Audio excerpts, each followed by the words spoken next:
and welcome to this week's Trade of the Week on Monday, the 18th of March 2024.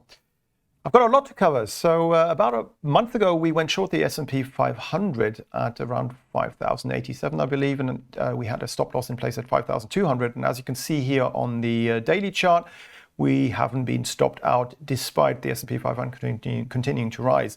So that trade is still slightly underwater, but it's still valid, and the stop loss should remain in the same place as before.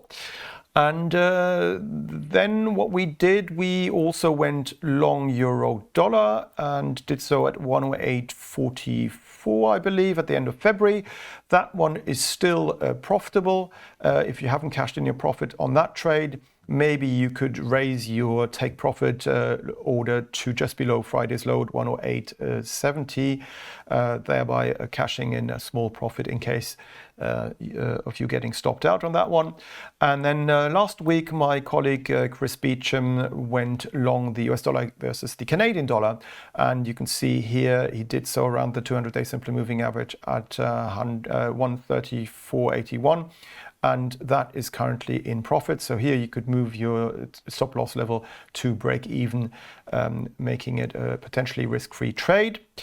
And this brings me to this week's Trade of the Week. And what I would like to do is to use the current advance we've seen in the US dollar versus the Japanese yen on the back of last week's higher than expected US CPI and PPI data, and go short the US dollar versus the Japanese yen, because after all, tomorrow we've got the Bank of Japan, and there is a 45% probability that the Bank of Japan will hike its rates for the first time since 2006. And we could potentially see the currency pair slip back down again towards the psychological 140 mark. So that's why I would like to short this currency pair.